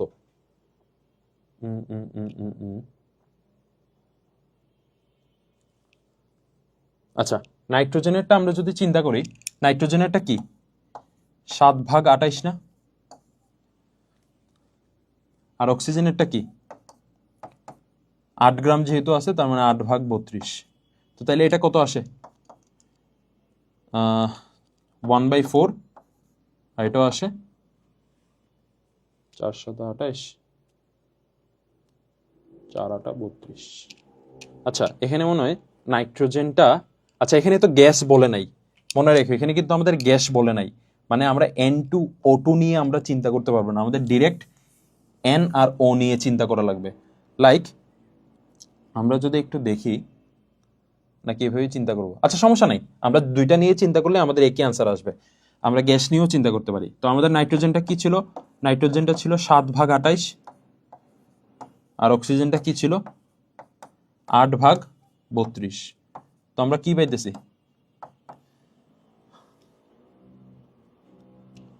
1/4 ডিভাইডেড বাই 1/4। তো নাইট্রোজেনের মোল ভগ্নাংশ যেহেতু বলছে, নাইট্রোজেনের মোল ভগ্নাংশ মানে কি, নাইট্রোজেনেরটা ডিভাইডেড বাই টোটালটা, লাইক 1/4 ডিভাইডেড বাই 1/4 প্লাস 1/4, মানে নাইট্রোজেনের মোল ভগ্নাংশ ডিভাইডেড বাই নাইট্রোজেন প্লাস অক্সিজেনের মোল ভগ্নাংশ। তো আমরা যদি এটা সলভ করি, আমরা কিন্তু পাবো হচ্ছে হাফ, আলটিমেটলি আনসার পাবো হাফ। তো তাইলে এখানে আমাদের আনসারটা হচ্ছে 0.5। ওকে, অক্সিজেন গ্যাসের সন্ধি তাপমাত্রাটা কত? সন্ধি তাপমাত্রা বলতে কি কি বোঝায়, যে এমন একটা তাপমাত্রা,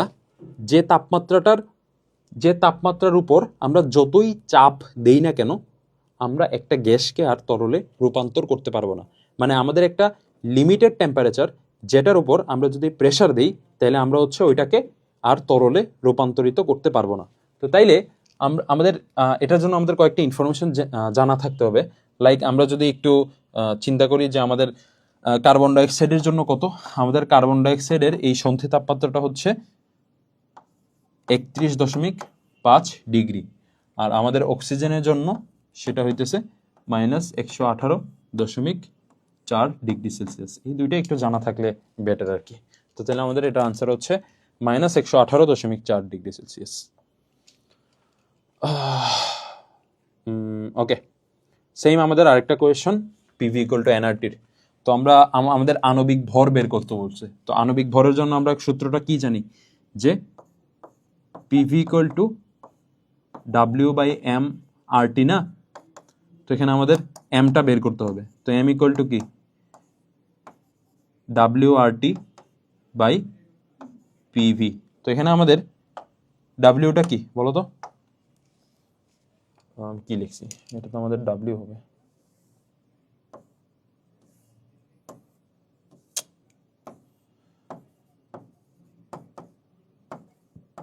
WRT/PV। তো তাইলে এখানে আমাদের ডাব্লিউটা কত, 0.54, 0.54 ইন্টু আর এর ভ্যালু কত, 0.0821 ইন্টু টি এর ভ্যালু কত, 27 ডিগ্রি সেলসিয়াস। তো তার মানে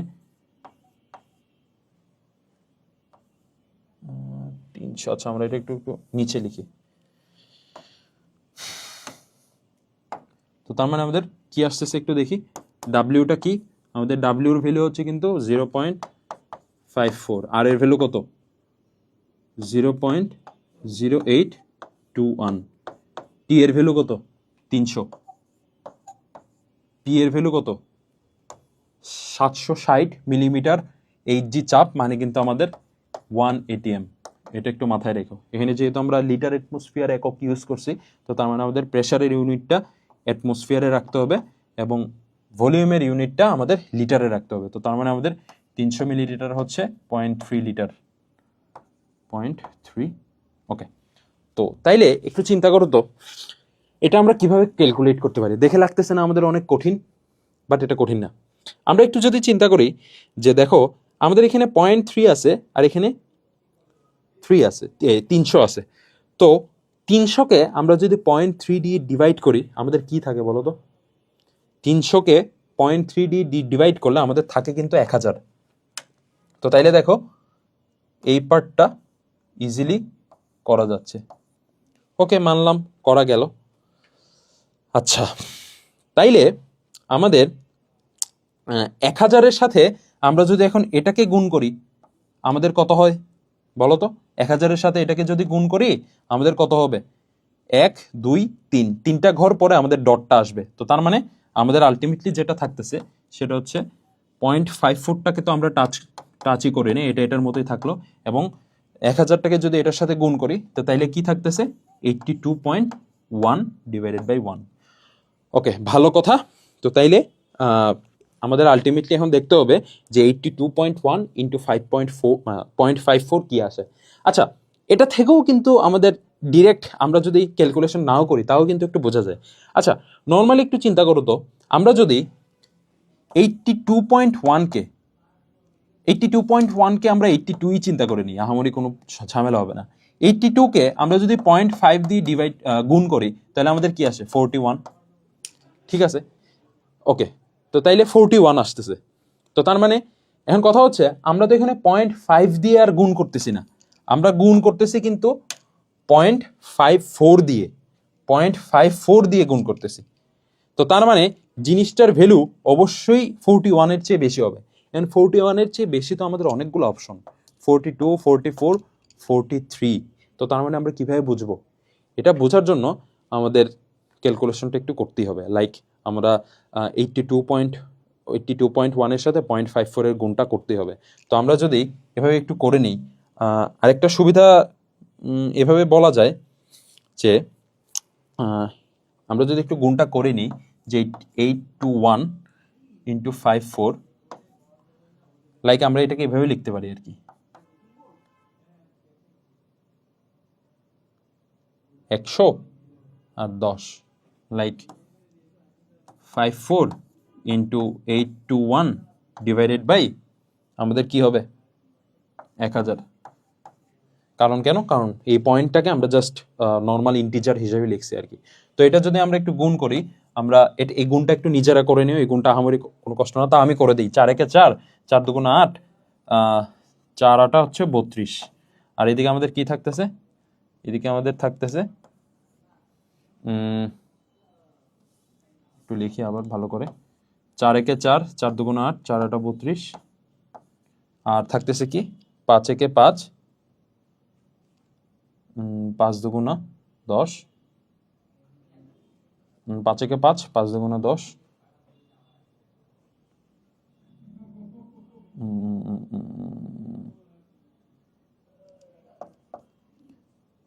5 একে 5, 5 দুগুণা 10-এর 0, হাতে আছে 1। তো তাইলে আমাদেরকে আর কি থাকতেছে, আর থাকতেছে হচ্ছে 5 আটা 40, 41, তাই তো? মানে 5 একে 5, 5 দুগুণা 10, 10-এর 0, হাতে আছে 1, 5 আটা 40-এর আর 41। তো তাহলে আমাদের ভ্যালুটা আসতেছে কি 4, 8 আর 5 যোগ করলে 3, এখানে 13, আর এখানে 13-এর 1 গেলে 3, আর এখানে 44। ওকে, এই জিনিসটাকে আমরা যদি 1000 দিয়ে ডিভাইড দেই, আমাদের আলটিমেটলি ভ্যালুটা আসতেছে 44.334। তো তার মানে আমাদের ক্যালকুলেশনটা কিভাবে করলাম বোঝা গেল, যে আমাদের কোনটা হবে 44.3। জিনিসটা আমাদের ইজি। আমরা একটু একটু সুন্দর করে লিখি, 8 to 4, 8 কি ছিল জানি, 4 একে 4, 4 দুগুণা 8, 4 আটা 32। ওকে, আশা করি বোঝা গেছে। এই যে আমাদের আনসারটা। পরে কোয়েশ্চনটা কি, যে একটি 5 লিটার বেলুনকে 25 ডিগ্রি সেলসিয়াস থেকে আমরা যদি 50 ডিগ্রি সেলসিয়াস তাপমাত্রায় উত্তপ্ত করি, তাহলে আমাদের নতুন আয়তন কি হবে। মানে আলটিমেটলি আমাদের ভি এর সাথে টি এর সম্পর্ক। তো আমরা যদি ভি এর সাথে টি এর সম্পর্কটা একটু দেখতে চাই, আমাদের কি সম্পর্কটা কি হবে, যে V2 by V1 equal to হচ্ছে T2 বাই T1। তো আমরা বের করতে চাচ্ছি হচ্ছে V2। তো V2টাকে V2-র মতোই রাখলাম। V1টা আমাদের কি ছিল 5 লিটার। V2 এর সময় আমাদের তাপমাত্রা কত ছিল 50 ডিগ্রি সেলসিয়াস। 50 ডিগ্রি সেলসিয়াস মানে কি 323 কেলভিন। 25 ডিগ্রি সেলসিয়াস মানে কি 298 কেলভিন। তো এখন কথা হচ্ছে আমাদের V2টা কি আসবে, V2টা আসবে এটা ইন্টু 5। তো এটা আমরা কিভাবে করব, এটা তো আমাদের অনেক কঠিন লাগতেছে তাই না। আমরা কঠিন ভাবার কোনো কারণ নাই, আমরা প্রথমে উপরের এই কি বলে উপরের কাজটা করে নিই। উপরের কাজটা বলতে কি, যে 3 কে 5 দিয়ে গুণ করে দিই। তো 5 দিয়ে গুণ করলে আমাদের কি আসতেছে 3 5 15, 5 হাতে 1, 5 দুগুণা 10 আর 1 11, হাতে আছে 1, 3 5 15 আর 1 16, তার মানে 1615। তো আলটিমেটলি এই জিনিসটা আমাদের থাকতেছে 1615 ডিভাইডেড বাই 298। ওকে, তো তাইলে এই ডিভাইডটা একটু করি, যে 1615 ডিভাইডেড বাই 298 যখন করব, প্রথমে বুঝতেই পারতেছো এখানে আমাদের 5 আসবে। তো 5 আসা মানে কি 5 দুগুণে 10, 3 5 1490। কিভাবে করলাম কোনো ক্যালকুলেশন ছাড়া, তুমি একটু চিন্তা করো। 5 আমরা 298-কে আমরা যদি 300 হিসেবে ট্রিট করি, তো তাহলে 300 গুণ 5 কত আসে 1500 না। 300 গুণ 5 কিন্তু আসে 1500। তো ওইখান থেকে আমাদের কত বিয়োগ দেওয়া লাগবে, 2 এক্সট্রা ধরে নিয়েছিলাম। তো ওই এক্সট্রা কয়বার ছিল 5 বার ছিল। তো তার মানে এখান থেকে আমাদের 5 দুগুণা 10 মাইনাস করা লাগবে। তো মাইনাস করলে আমরা পাচ্ছি 1490। ওকে, তাইলে এখানে যদি আমরা মাইনাস করি, মাইনাস করলে কি পাই, 5 থেকে 0 গেলে 5, 61 থেকে 49 গেলে আমাদের থাকে হচ্ছে 12। আচ্ছা, পয়েন্ট দিয়ে আমরা একটা শূন্য আনলাম। এখন কত পর্যন্ত যায়, এটা কিন্তু আমাদের যাবে 4 পর্যন্ত, 5 পয়েন্ট, তারপরে আমরা 4 ঘর পর্যন্ত নেব। লাইক আমাদের 4 পর্যন্ত গেলে আমাদের কি হবে 1200, 1200 থেকে 4 দুগুণা 8, তার মানে আমাদের 1192 থাকতেছে। তারপরে আমাদের বাদ বাকি আনসার। তো তার মানে বোঝা গেছে এটা আমরা কিভাবে করলাম, ইজি জিনিস।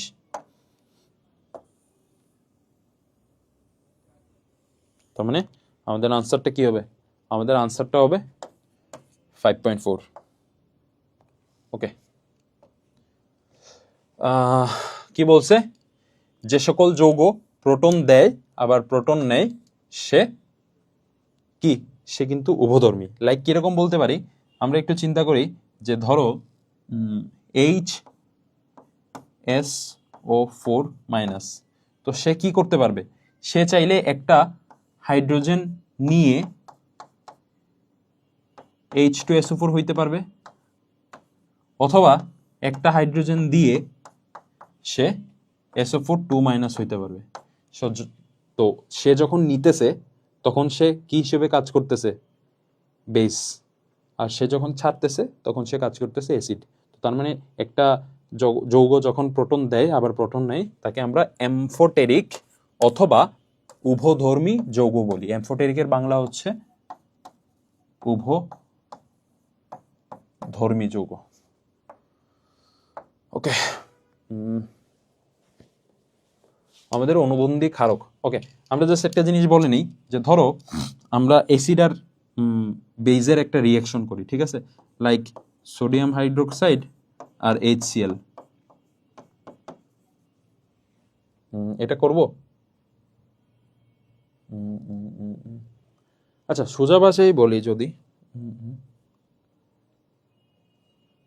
আচ্ছা সোজা ভাষায় বলি, সোজা কথায় আমাদের অ্যাসিড আর বেস যখন রিয়্যাক্ট করে, অ্যাসিডটা যেটাতে পরিণত হয় সেটাকে আমরা বলি অনুবন্ধী ক্ষারক, আর বেসটা যেটাতে পরিণত হয় সেটাকে বলি অনুবন্ধী অ্যাসিড।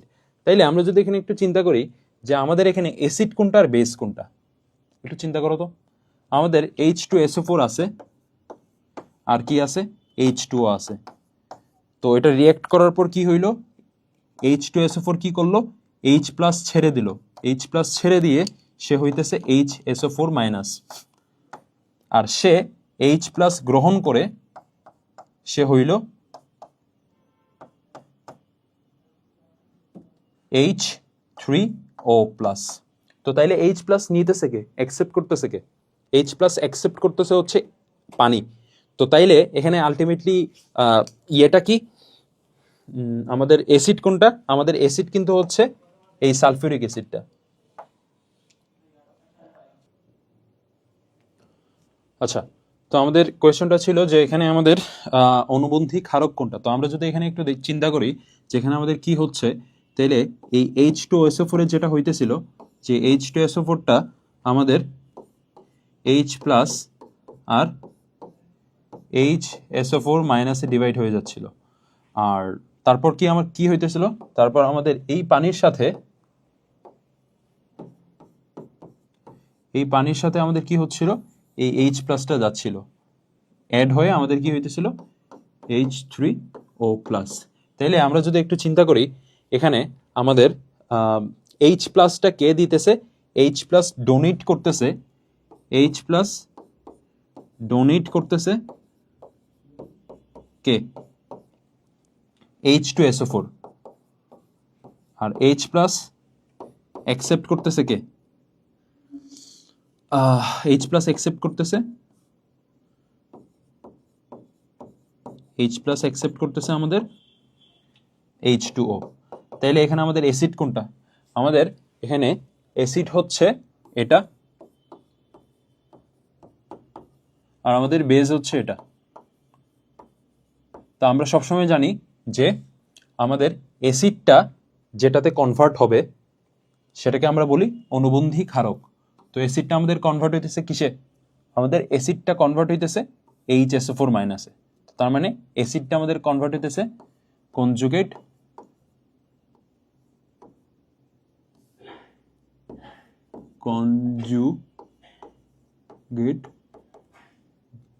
বেস, আর এটাকে আমরা বলতেছি কনজুগেট অ্যাসিড। মানে সোজা কথা, অ্যাসিডটা যেটাতে কনভার্ট হবে সেটাকে আমরা বলবো অনুবন্ধী ক্ষারক, আর ক্ষারকটা যেটাতে কনভার্ট হবে সেটাকে বলবো আমরা অনুবন্ধী অ্যাসিড। তো তার মানে আমরা দেখতে পারতেছি অ্যাসিড হচ্ছে এখানে H2SO4, কারণ H2SO4 H+ ডোনেট করতেছে।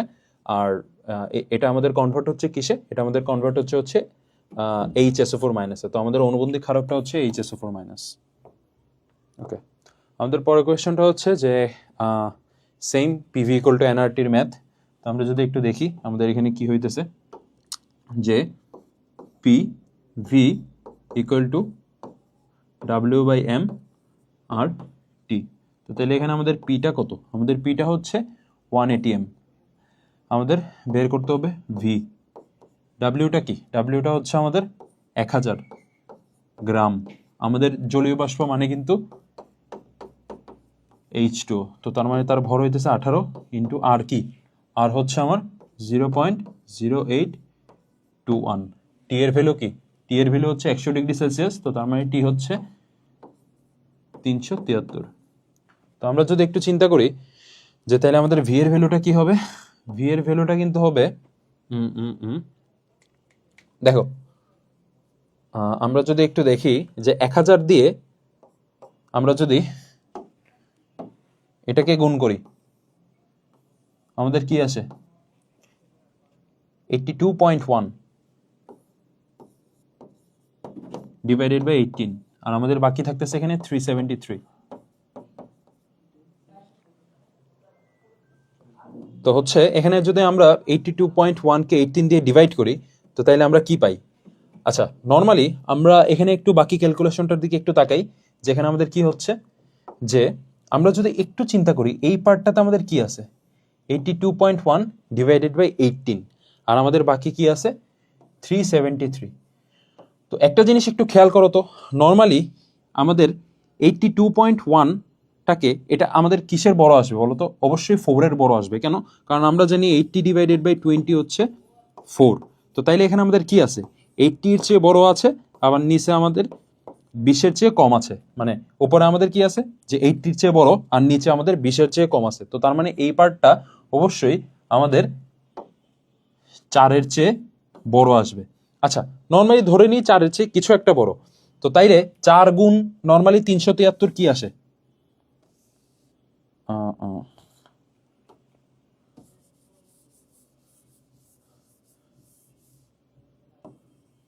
4 গুণ 373 আমাদের কি আসবে দেখি তো? 373 গুণ 4 আমাদের কি আসে? 3 4 12, 2 হাতে আছে 1, 4 7 28, 29 হাতে আছে 2, 3 4 12, 13, 14। তো তার মানে 1492 আসতেছে। এখন কথা হচ্ছে আমরা গুণ করছি কি দিয়ে? 4 দিয়ে গুণ করছি, বাট অ্যাকচুয়ালি আমাদের তো 4-এর চেয়ে বেশি কোনো একটা নাম্বার দিয়ে গুণ দিতে হবে। তো 4-এর চেয়ে বেশি কোনো একটা নাম্বার দিয়ে গুণ দিলে আমরা অবশ্যই 1492-এর চেয়ে বেশি ভ্যালু পাবো। এবং 1492-এর চেয়ে একমাত্র অপশন আমাদের আছে হচ্ছে এই 1701। তো তার মানে আমাদের আনসার কোনটা হবে বোঝা গেল আশা করি। ওকে, হ্যাঁ, তো আমাদের বলছে প্রথমে আমাদের 200 মিলিলিটার ছিল, তারপর আমরা 0 ডিগ্রি সেলসিয়াস থেকে 100 ডিগ্রি সেলসিয়াস গেলাম, আয়তন কত গুণ হবে? তো দেখি V2/V1 আমাদের কি হবে? অবশ্যই T2/T1। T2টা আমাদের কি? 100 ডিগ্রি সেলসিয়াস। 100 ডিগ্রি সেলসিয়াস মানে কি? 373 কেলভিন। আর 0 ডিগ্রি সেলসিয়াস মানে 273 কেলভিন। তো আমরা বুঝতে পারতেছো V2LV কি? V2LV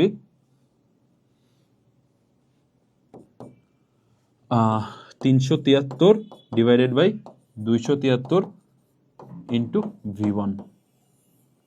তো তার মানে আমাদের এত গুণ হবে, মানে V1 এর এত গুণ হবে। তো আমাদের আনসার হচ্ছে এটা। ওকে, পরের কোয়েশ্চেন হচ্ছে যে পরম শূন্য তাপমাত্রায় আমাদের কি হয়? পরম শূন্য তাপমাত্রা আমাদের মনে আছে পরম শূন্য তাপমাত্রা কোনটা? পরম শূন্য তাপমাত্রা আমরা যদি গ্রাফটা আঁকি, এটা যদি আমাদের V হয় আর এটা যদি আমাদের T হয়, আমাদের গ্রাফটা কিন্তু এরকম ছিল, লাইক এরকম,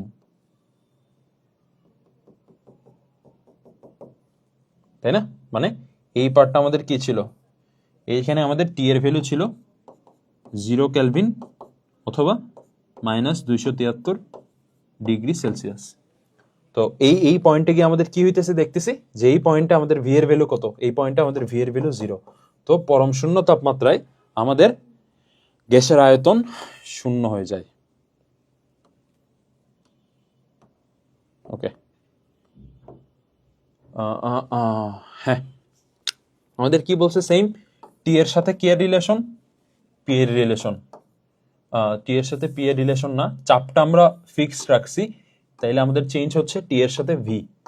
তাইলে আমরা যদি একটু চিন্তা করি টি এর সাথে ভি এর কি রিলেশন, যে V two by V one equal to T two by T one, তাই তো? তো তাইলে আমরা যদি একটু চিন্তা করি যে আমাদের কোয়েশ্চনটা কি বলছে, যে আমাদের প্রথমে 27 ডিগ্রি সেলসিয়াস ছিল, 27 ডিগ্রি সেলসিয়াস থেকে আমি কোনো একটা তাপমাত্রা বাড়াইছি এবং বাড়ানোর কারণে আমাদের আয়তনও দ্বিগুণ হয়ে যায়, তাইলে তাপমাত্রা আমাদের কত বাড়ছে। তো তার মানে আমরা যদি একটু দেখি যে আমাদের ভি টুটা কি হয়ে গেছে, আমাদের ভি টুটা হয়ে গেছে ভি ওয়ানের দ্বিগুণ, তো তার মানে 2v2 আমাদের হয়েছে 2v1 ডিভাইডেড বাই v1, আয়তন দ্বিগুণ হয়ে গেছে। তো তাইলে আমাদের বলছে তাপমাত্রা অ্যাকচুয়ালি কত বৃদ্ধি পেয়েছে, এবং আমাদের প্রথম তাপমাত্রা ছিল 27 ডিগ্রি সেলসিয়াস, তো মানে 27 ডিগ্রি সেলসিয়াস মানে কি 300 কেলভিন, আর আমাদের এদিকে টি টু থাকতেছে। তো তাইলে আমরা যদি একটু চিন্তা করি এটা আলটিমেটলি কি আসতেছে, এখান থেকে আমাদের 2 আসতেছে, তো 2 যদি হয় টি টুটা আমাদের কি আসবে, টি টুটা আমাদের আসতেছে 600 কেলভিন। তো তাইলে আমাদের প্রথমে কি ছিল, আমাদের প্রথমে ছিল 300 কেলভিন, পরে হইল 600 কেলভিন, আমাদের বৃদ্ধি কত, ডেলটি কত, ডেলটি উইল বি 300 কেলভিন। তো তার মানে আমাদের ডেলটি আমাদের, মানে সোজা কথা আমরা কেলভিনে আমাদের যে পার্থক্য ওইটা আমাদের সেলসিয়াসেও পার্থক্য হয়, তার মানে এটাকে আমরা 300 ডিগ্রি সেলসিয়াসও লিখতে পারি, একই কথা। তার আমাদের আনসারটা হবে 300 ডিগ্রি সেলসিয়াস। ওকে,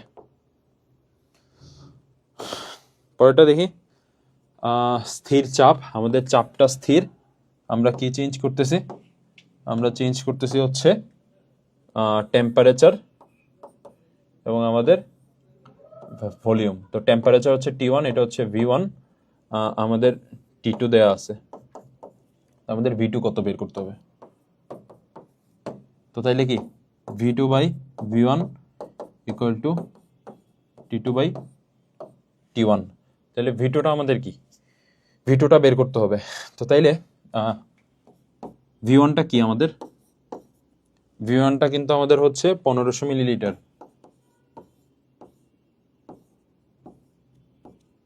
কি হলো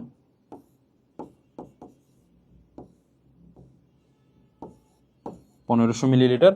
আর টিটোটা কি, টিটোটা হচ্ছে 37 ডিগ্রি সেলসিয়াস, 37 ডিগ্রি সেলসিয়াস মানে 310 কেলভিন, আর টি1টা হচ্ছে 27 ডিগ্রি সেলসিয়াস মানে 300 কেলভিন। তো তাইলে আমরা যদি একটু ক্যালকুলেশন করি V2টা কি পাবো, V2টা পাবো 310 ডিভাইডেড বাই 300 ইন্টু 1500। তো তাইলে আমরা যদি একটু দেখি 5, হ্যাঁ তার মানে আমরা কি দেখতেছি যে একটু যদি ক্যালকুলেশন করি এটা দিয়ে এটা ডিভাইড করলে 5, তো তাইলে পাচ্ছি 1550 মিলিলিটার, যেটা হচ্ছে আমাদের কাঙ্ক্ষিত আনসার। তো তাইলে আমাদের আনসার হচ্ছে 1500।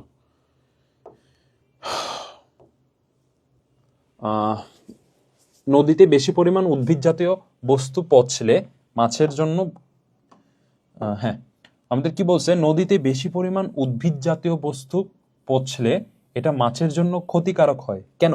আচ্ছা, নর্মালি আমরা প্রাণীরা বেঁচে থাকি কেন, আমরা প্রাণীরা বেঁচে থাকি অক্সিজেনের জন্য, এটা তো সবাই মানতেছে। ওকে, তো তাইলে মাছেরা বেঁচে থাকে কেন, মাছেরা অবশ্যই বেঁচে থাকে এই অক্সিজেনের জন্য, কিন্তু এই অক্সিজেনটা কই থাকে, এই অক্সিজেনটা পানিতে ডিজলভ হিসেবে থাকে। তার মানে মাছেরা বেঁচে থাকার জন্য যে অক্সিজেন ইউজ করে সেটাকে আমরা বলি ডিজলভড অক্সিজেন। ওকে, মাছেরা বেঁচে থাকার জন্য ডিজলভড অক্সিজেন ব্যবহার করে। তো এখন কথা হচ্ছে, আমরা যদি নদীতে বেশি পরিমাণ উদ্ভিদ জাতীয় বস্তু পচে যায়, তো এখন কথা হচ্ছে নদীতে অনেক সময়ই দেখবা যে নদীর ভিতর মানে পানির নিচে যে গাছপালাগুলা জন্মায় এগুলা পচে যায়, বা ওগুলা পচতে মেইনলি সাহায্য করে হচ্ছে এই অক্সিজেন। এই অক্সিজেন আমাদের কি করে, আমাদের যখন পানিতে কোনো কিছু পচে যায়, সেটা উদ্ভিদ হোক প্রাণী হোক, সেটাকে পচতে সাহায্য করে এই পানির সেই ডিজলভড অক্সিজেন। তো এখন কথা হচ্ছে, পানিতে যদি ওই পচনীয় বস্তু বেশি হয়ে যায়, তাইলে ওই জিনিসগুলোরে পচাইতে আমাদের অক্সিজেন বেশি লাগবে, তো এখন যদি অক্সিজেন বেশি লাগে তো তাইলে ওই পানিতে ডিজলভ অক্সিজেনের পরিমাণ কমে যাবে, মানে আলটিমেটলি মাছদের বাঁচার জন্য যে দরকারি ডিজলভ অক্সিজেন সেটা কমে যাবে, এবং কমে গেলে কি হবে, কমে গেলে এটা আলটিমেটলি মাছের জন্য আমাদের ক্ষতিকারক হবে। কারণ কেন, এই যে পানিতে আমাদের অক্সিজেনের পরিমাণ কমে যায়। সোজা ভাষায় আমাদের পানিতে ডিজলভ অক্সিজেন থাকে, পানিতে কোনো বস্তু পচে গেলে সেটা উদ্ভিদ হোক প্রাণী হোক সেই বস্তুকে পচাইতে ডিজলভ অক্সিজেন ব্যবহার হয়, এবং এই ডিজলভ অক্সিজেন যদি ব্যবহার হয় তাহলে মাছের জন্য যতটুকু দরকার, বেঁচে থাকার জন্য যতটুকু দরকার সেটার পরিমাণ কমে যায়। তো এটাই হচ্ছে আমাদের সিম্পল আনসার। পরের কোয়েশনটা হচ্ছে নিচের কোনটি অ্যামফোটেরিক। অ্যামফোটেরিক আমরা কি বলছিলাম, যেটা H+ দিতেও পারে আবার অ্যাকসেপ্টও করতে পারে, সেটাকে বলতেছিলাম অ্যামফোটেরিক। তো তাইলে আমরা যদি একটু দেখি, H2Oটা একমাত্র H+ দিতে পারবে, এবং H+ দেওয়ার মাধ্যমে সে কি হইতে পারবে, OH-। তো তার মানে সে শুধু দিতে পারতেছে। আমরা যদি একটু HCO3- এর দিকে তাকাই, HCO3- এর দিকে যদি একটু তাকাই তাহলে কি দেখতে পারতেছি, যে HCO3- H+ যদি দেয় তাইলে সে হবে CO3-, আর সে যদি H+ নিয়ে নেয় তাইলে সে হবে H2SO4। আবার আমরা যদি একটু HSO4- এর দিকে তাকাই, HSO4- যদি H+ দিয়ে দেয় তো তাইলে সে হয়ে যায় SO4-, আর সে যদি H+ অ্যাকসেপ্ট করে তো তাইলে সে হয়ে যাবে H2SO4। আচ্ছা, এখানে একটু কারেকশন হবে, এটা H2SO4 না, এটা হবে H2CO3। ওকে, আর আমাদের কি বাকি থাকতেছে, আমাদের বাকি থাকতেছে হচ্ছে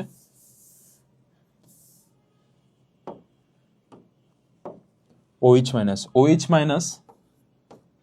সে যদি H+ অ্যাকসেপ্ট করে, সে যদি H+ অ্যাকসেপ্ট করে তাইলে সে কি হবে,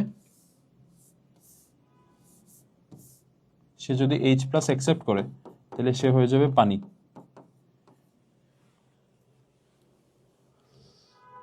আচ্ছা, H+ এর আগে আমাদের এটাতে একটু কারেকশন হবে, H2Oটাতে একটু কারেকশন হবে। এটা ঝামেলা কেন করতেছে? হ্যাঁ, তো H+ এর H2Oটা কি করতে পারে, H2Oটা আমাদের যে জিনিসটা করতে পারে সেটা হইতেছে H2O আমাদের যখন H+ দিয়ে দেয় তখন আমাদের হইতেছে OH-, আর যখন H+ নেয় তখন হইতেছে আমাদের H3O+। কিন্তু আমরা যদি একটু OH- এর দিকে তাকাই, OH- কিন্তু একমাত্র H+ গ্রহণ করতে পারে, H+ গ্রহণ করার মাধ্যমে সে H2O-তে পরিণত হবে।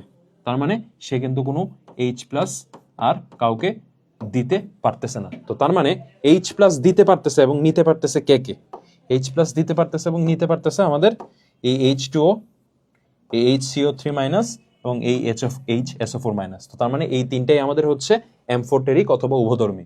এবং OH- যেহেতু আমাদের H+ দিতে পারতেছে না, শুধু নিতে পারতেছে, তো তার মানে সে আমাদের অ্যামফোটেরিক পদার্থ নয়। বোঝা গেল আশা করি।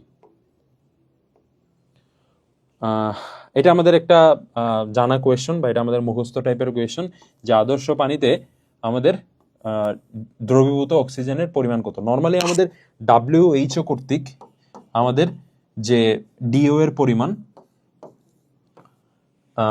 DO এর পরিমাণটা আমাদের হচ্ছে কত, 5 থেকে 6 ppm, 5 থেকে 6 ppm মানে হচ্ছে 5 থেকে 6 মিলিগ্রাম পার লিটার। তো তাইলে আমরা যদি একটু দেখি 5 থেকে 6 কিসের আন্ডারে আছে, 5 থেকে 6 আমাদের আছে হচ্ছে এই এটার মধ্যে, মানে 4 থেকে 8 মিলিগ্রাম পার লিটারের মধ্যে। তো তার মানে আমাদের কারেক্ট আনসার হবে 4 থেকে 8 মিলিগ্রাম পার লিটার। মানে আলটিমেটলি 5 থেকে 6 ppm যেটা, সেটা আমাদের WHO কর্তৃক যেটা নির্ধারিত সেটা হচ্ছে 5 থেকে 6 ppm আর কি, পানিতে ডিজলভ অক্সিজেনের পরিমাণ। তো 5 থেকে 6 ppm মানে কি, 5 থেকে 6 মিলিগ্রাম পার লিটার। এবং এটা কোথায় আছে, এটা আমাদের এই 4 থেকে 8 সীমার ভিতরেই আছে। তো এটা হচ্ছে আমাদের এটার আনসার। তো এর মাধ্যমে আমাদের আমাদের এগ্রি পার্টের এই চ্যাপ্টারের যতগুলো কোয়েশন আসে, যত টাইপের কোয়েশন আসে আমরা সলভ করলাম। এবং এখানে আমাদের ম্যাথমেটিক্যাল পার্টগুলো কত সুন্দরভাবে আমরা সলভ করতে পারি এগুলো দেখলাম।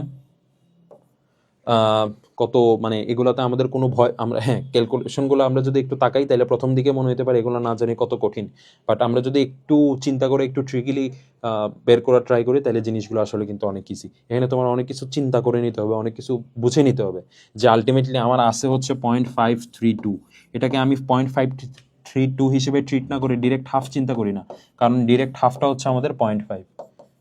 তো এইগুলো জিনিস আমাদের বুঝে শুনে করতে হবে। তারপর ধরো আমাদের 82 ডিভাইডেড বাই 18, এটাকে আমি চিন্তা করতে পারি 4-এর চেয়ে একটু বেশি হবে। কেন? কারণ আমরা জানি 80 ডিভাইডেড বাই 20 হচ্ছে 4। তো তার মানে এটা অবশ্যই আমাদের 4-এর চেয়ে একটু বেশি হবে। তো এই সকল জিনিসপত্র আমরা দেখছি, কয়েকটা উদাহরণ করছি, এবং আশা করি তোমাদের ধারণা হয়েছে যে জিনিসগুলো কীভাবে করা লাগবে। তো যাই হোক, আমরা আর কথা না বাড়াই, সবার পড়াশোনা ভালো করে করো। এটা যাদের জিএসটি পার্ট দেখা দরকার তারা জিএসটি পার্টটা দেখে নিতে পারো।